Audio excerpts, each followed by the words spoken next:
شكرا يا ربي شكرا. بسم اللہ الرحمن الرحیم. 27ویں تراویح کے چند اہم نکات. آج بفضل خدا آخری تراویح ہے. اس میں 19 صورتوں کی تلاوت کی گئی ہیں. سورۃ العلق کی پہلی 5 آیتیں سب سے پہلے وحی کی حیثیت سے غار حرا میں نازل ہوئی ہیں. ان میں اللہ تعالیٰ نے اپنے نبی کریم صلی اللہ علیہ وسلم کو حکم دیا ہے کہ پڑھیے اپنے رب کے نام سے جو سارے جہانوں کا خالق ہے، اور لوگوں کو اس کا فرمان سنا دیں کہ اس نے انسان کو خون کے جمے ہوئے لوتھڑے سے پیدا کیا، اور یہ فضل فرمایا کہ علم سکھانے کے لیے قلم کے ذریعے اس کی تعلیم کا مستقل انتظام کیا، اور اس کو وہ باتیں بتائیں جنہیں وہ پہلے نہیں جانتا تھا. نبی کریم صلی اللہ علیہ وسلم کی دعوت کے جواب میں قریش کے لیڈروں کی سرکشی پر تنبیہ کی کہ یہ مال اور رتبے کے گھمنڈ میں خدا سے بے نیاز اور بے پرواہ ہو بیٹھے ہیں، حالانکہ ایک دن سب کو اپنے اعمال کی جواب دہی کے لیے خدا ہی کی طرف پلٹنا ہے.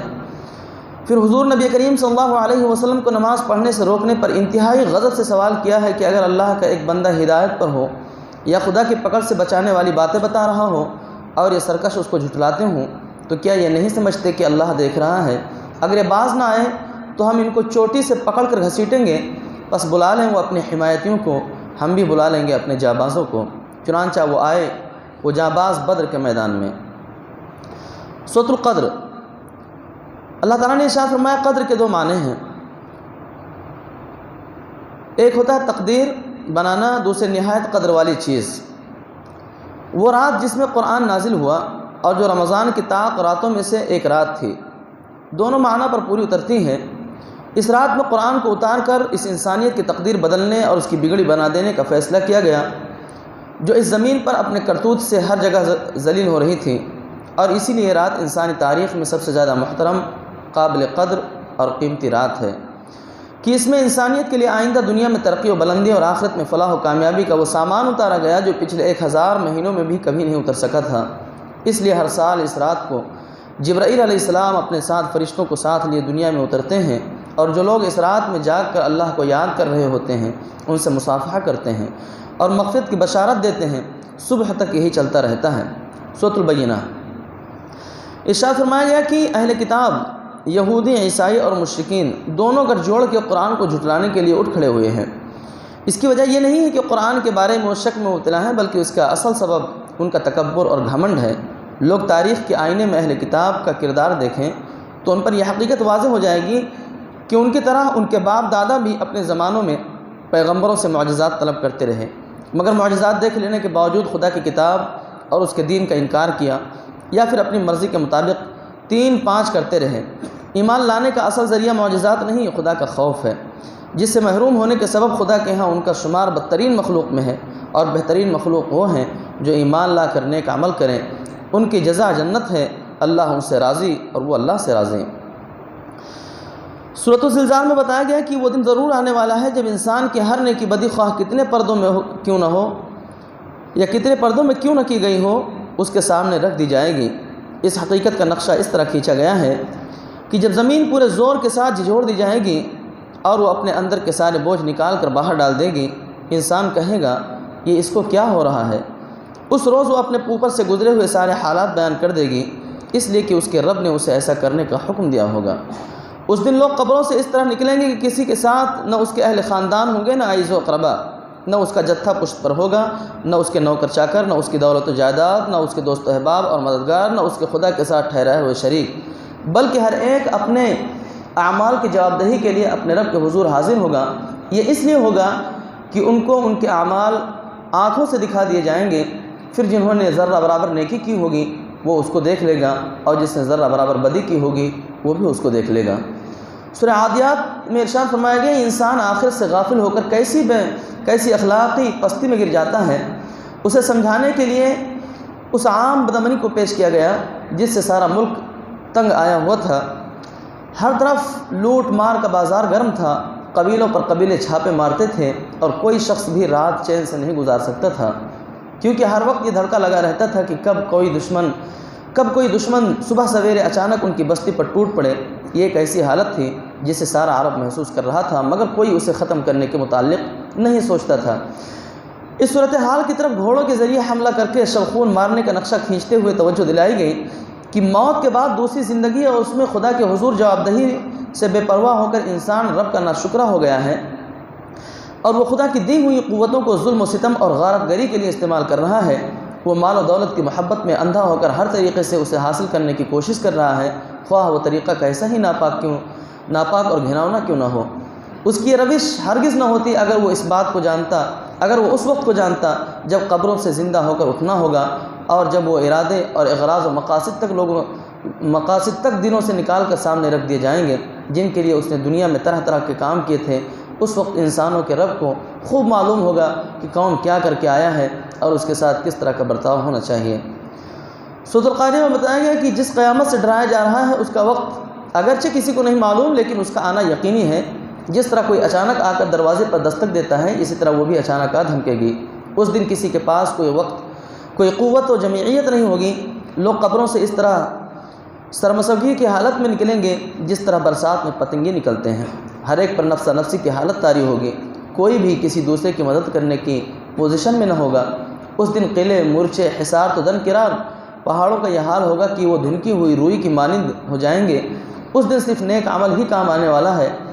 اللہ تعالیٰ اپنے انصاف کے ترازو قائم کرے گا، جس کی نیکیوں کا پلڑا بھاری ہوگا وہ جنت کی کبھی نہ ختم ہونے والے عیش و آرام میں ہوگا، اور جس کی برائیوں کا پلڑا بھاری ہوگا وہ دوزخ کے کھڑ میں بھڑکتی ہوئی آگ کے اندر پھینک دیا جائے گا۔ اللہم احفظنا من۔ سورۃ التکاثر میں ارشاد فرمایا گیا کہ اس میں لوگوں کو اس دنیا پرستی کے برے انجام سے خبردار کیا گیا ہے، جس کی وجہ سے وہ مرتے دم تک زیادہ سے زیادہ مال و دولت اور دنیاوی فائدے اور لذتیں اور جاہ و اقتدار حاصل کرنے اور اس میں ایک دوسرے سے بازی لے جانے اور انہی چیزوں کے حصول پر فخر کرنے میں لگے رہتے ہیں، اور اسی ایک فکر نے ان کو یہ سوچنے تک کا بھی موقع نہیں دیا کہ کبھی ایک یقینی مرحلہ حساب کتاب اور جزا و سزا کا بھی آنے والا ہے، جس سے بے پرواہ ہو کر زندگی گزارنے والوں کو جہنم سے سابقہ پیش آئے گا۔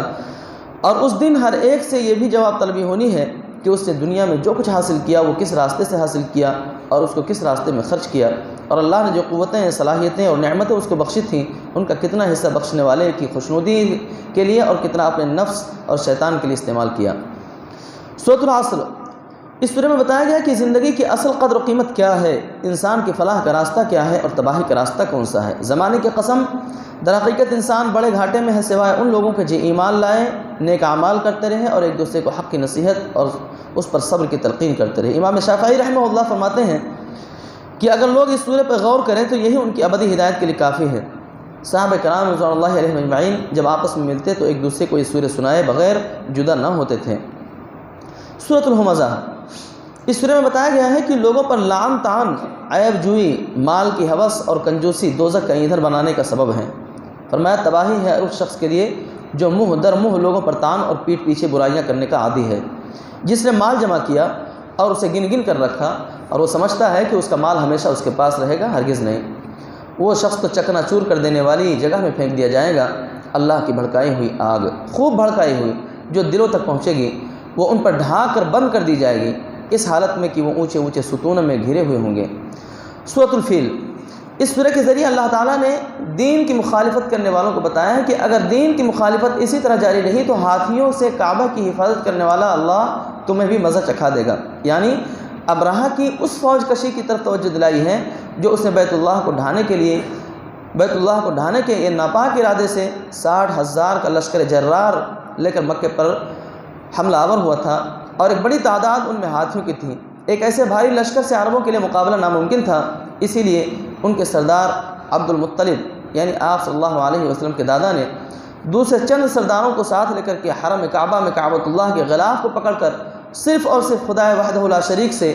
گڑ گڑا کر مدد کی دعا کی، اور پھر مکہ کی ساری آبادی کو لے کر پہاڑوں پر چلے گئے۔ اللہ نے ابابیلوں کو بظاہر معمولی کنکریوں کے ساتھ بھیجا اور ان سے ابرہہ اور اس کا لشکر اس طرح تباہ ہوا کہ اللہ تعالیٰ نے اس کا گوشت مکہ کی وادی میں چیلوں، کووں اور گدھوں کو کھلا دیا۔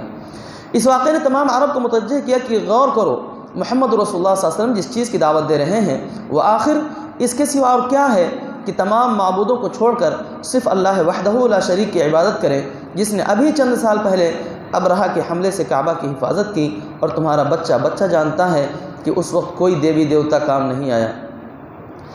الغرض ابرہہ کا حملہ کامیاب ہو جاتا تو نہ صرف قریش بلکہ سارا عرب تباہ ہو جاتا۔ لوگوں کا ایمان اللہ سے اٹھ جاتا اور قریش کو جو مذہبی مقام حاصل تھا وہ ختم ہو جاتا، اور قریش کے غلام بن جانے پر ان کی تجارتی پوزیشن بھی ختم ہو جاتی، اور ساری تجارت جو انہیں شام و یمن کے کاروبار پر قابض کیے ہوئے تھی ختم ہو جاتی، اور وہ عیسائیوں کے رحم و کرم پر ہو جاتے۔ سورۃ القریش، اس سورہ میں اللہ تعالیٰ نے ارشاد فرمایا کہ اللہ نے قریش کے لوگوں پر اپنے خصوصی فضل و عنایات کا تذکرہ کیا ہے کہ خانہ کعبہ کے متولی ہونے کی بنا پر کس طرح اس بدامنی کے ماحول میں بھی ان کی جانیں اور ان کی تجارتیں محفوظ ہیں، لہذا انہیں چاہیے کہ وہ ان 360 معبودان باطل کے بجائے اس گھر کے حقیقی اور واحد رب کی عبادت کریں جس نے انہیں ایک ایسی وادی میں جہاں اناج کا ایک دانہ نہیں اگتا وافر مقدار میں غذا فراہم کی، اور ایسے بدامنی کے ماحول میں مکمل امن و سکون عطا کیا۔ سورۃ الماعون، پہلی 3 آیتوں میں ان کافروں کا حال بیان کیا گیا ہے جو اعلانیہ آخرت کو جھٹلاتے ہیں کہ فرمایا تم نے دیکھا اس کو جو آخرت کی جزا و سزا کو جھٹلاتا ہے، وہی تو ہے جو یتیم کو دھکے دیتا ہے اور لوگوں کو مسکین کو کھانا کھلانے پر نہیں اکساتا۔ اس کے بعد ان منافقین کا حال بیان کیا گیا ہے جو بظاہر مسلمان ہیں مگر دل میں آخرت اور اس کی جزا و سزا کا واضح تصور نہیں رکھتے، فرمایا تباہی ہے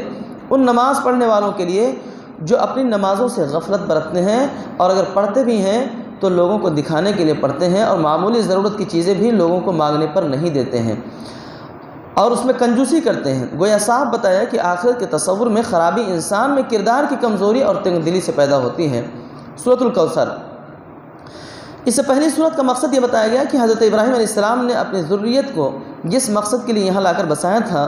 اور امن و رزق کی دعا مانگی تھی، قریش نے اسے بالکل برباد کر کے رکھ دیا ہے۔ نہ وہ خدائے وحدہ کی بندگی بجا لاتے ہیں، نہ فقراء و یتامہ کے حقوق کی حفاظت کرتے ہیں۔ اب سورہ کوثر میں نبی کریم صلی اللہ علیہ وسلم کو براہ راست خطاب کر کے بشارت دی ہے کہ اب خیر و کثیر کے خزانے یعنی بیت اللہ کو ان بد کرداروں سے چھین کر آپ کے سپرد کیا جانے والا ہے۔ جب ایسا ہو تو آپ اپنے رب کے لیے ہی نماز پڑھیں اور اس کے لیے ہی قربانی دیں، اور مشرکوں کی طرح کسی قسم کے شرک سے آلودہ نہ ہونے دیں۔ ساتھ ہی مخالفین کو دھمکی بھی دی ہے کہ ان لوگوں کو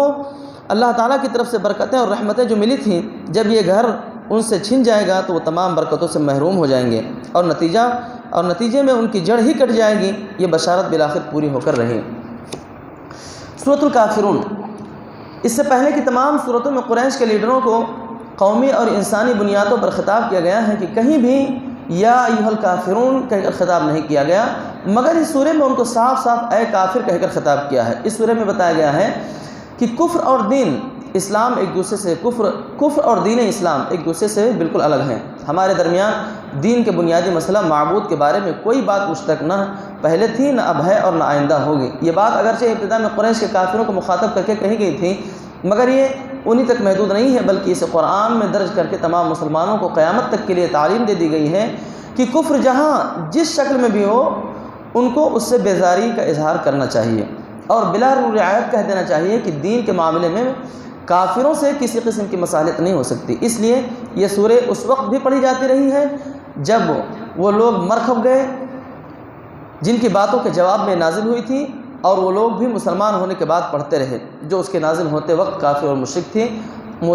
تھے، اور ان کے گزر جانے کے صدیوں بعد آج بھی مسلمان اس کو پڑھتے ہیں، کیونکہ کفر اور کافروں سے بیزاری اور لا تعلقی ایمان کا اصل اور دائمی تقاضا ہے۔ سورۃ النصر،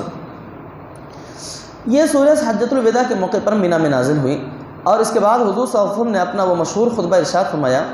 جس میں فرمایا کہ میں نہیں جانتا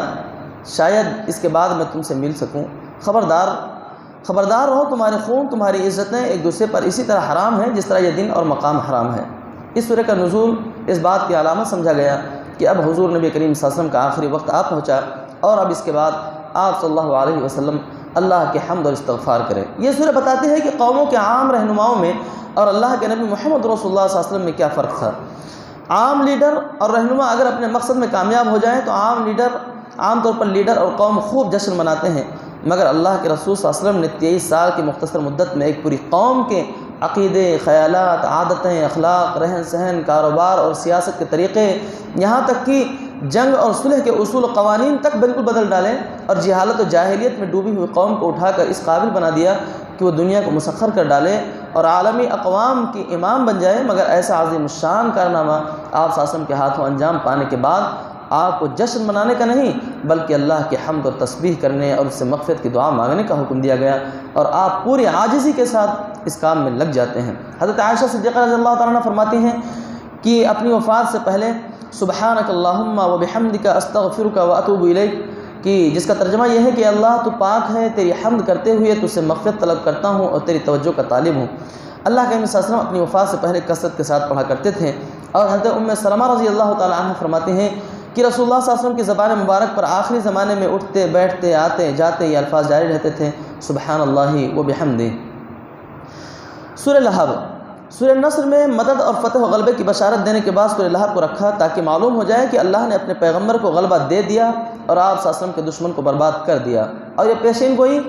پیشین گوئی تھی جو ابو لہب کی زندگی میں کی گئی۔ وہ اللہ کے بجائے مال پر بہت بھروسہ کرتا تھا، اور اس نے جنگ بدر میں جنگ پر جانے کے بجائے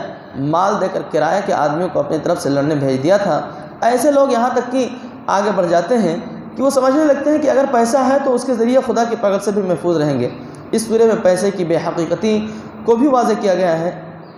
کہ وہ اس کے کچھ کام نہ آیا، پھر اس کے اعمال کا ذکر کیا جو اس نے نیکی سمجھ کر زندگی میں کیے تھے، کہ وہ بھی اس کے کام کچھ نہ آئیں گے بلکہ وہ بھڑکتی ہوئی آگ میں جا پڑے گا، اور اس کی بیوی بھی ایندھن ڈھونڈتی ہوئی وہیں جائے گی، اور اس کی گردن میں آگ کی تپتی ہوئی رسی ہوگی۔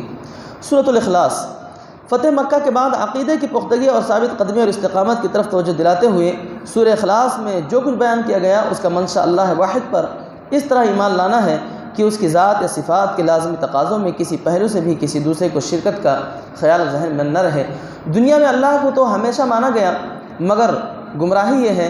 کہ شیطان طرح طرح سے فریب دے کر انسان سے ایسی ملاوٹ کراتا رہا جس سے اس کا ماننا نہ ماننا دونوں برابر ہو جاتے ہیں۔ اس لیے واضح طور پر فرمایا، اعلان کر دیجئے وہ اللہ ہے یکتا، اللہ سب سے بے نیاز اور سب اس کے محتاج ہیں، نہ اس کی کوئی اولاد اور نہ وہ کسی کی اولاد، اور کوئی اس کے برابر کا نہیں۔ سورۃ الفلق اور سورۃ الناس اصلاً آخری سورہ اخلاص ہے، مگر توحید کے خزانے کی حفاظت کے لیے دو سورتیں الفلق اور الناس آخر میں لگائی گئی ہیں۔ ان میں بندوں کو ان تمام آفتوں سے اپنے رب کی پناہ مانگنے کا حکم دیا گیا ہے جو توحید کے بارے میں ان کا قدم ڈگمگا سکتی ہیں۔ شیطان برابر بہکانے پر لگا ہوا ہے، وسوسے ڈالتا ہے، اور اس کی ذریت بھی طرح طرح سے انہیں بہکانے پر لگی ہوئی ہے۔ مذہبی لوگوں کے بھیس میں بھی جو ٹونوں ٹوٹکوں اور جنتر منتر کے ذریعے انہیں اپنی راہ پر لگاتے ہیں۔ ان دونوں صورتوں میں خود شیطان کے وسوسہ اندازی اور اس کے ایجنٹوں کی فنکاریوں سے پناہ مانگنے کی تلقین کی گئی ہے، اور بتایا گیا ہے کہ اللہ ہی پناہ دے سکتا ہے جو تمام انسانوں کا رب، ان کا الہ اور اصل بادشاہ ہے۔ فرمایا، کہیے میں پناہ مانگتا ہوں مادے کو پھاڑ کر اشیاء نکالنے والے کی، ہر اس چیز کے شر سے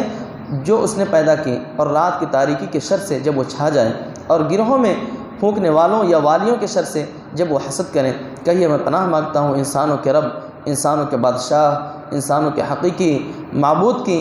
اس وسوسہ ڈالنے والے کے شر سے جو بار بار پلٹ کر آتا ہے، جو لوگوں میں وسوسہ ڈالتا ہے، خواہ جنوں میں سے ہو۔ یہ خلاصہ دعائے ختم قرآن۔ خدا کا لاکھ لاکھ شکر احسان ہے کہ اس نے بخیر و خوبی ختم قرآن کی توفیق عطا فرمائی۔ اللہ تعالی ہمیں قرآن فہمی نصیب فرما، اس کے احکامات پر عمل کرنے اور ممنوعات سے بچنے کی توفیق عطا فرما۔ اے اللہ، اسے قبر میں وحشت دور کرنے کا ذریعہ بنا، قرآن کے ذریعے ہم پر رحم فرما، اسے ہماری زندگی کے لیے مشعل راہ بنا، ہمیں قرآن کی ہدایت سے سرفراز فرما، قرآن سے جو بھول گئے ہوں اسے یاد دلا دے، جن علوم سے ناواقف ہوں ان سے باخبر کر دے، شب و روز اس کی تلاوت کی توفیق عطا فرما۔ قرآن کو ہمارے لیے آخرت میں حجت بنائیے۔ اے اللہ، تیرے کلام کا ایک ایک حرف سچا ہے،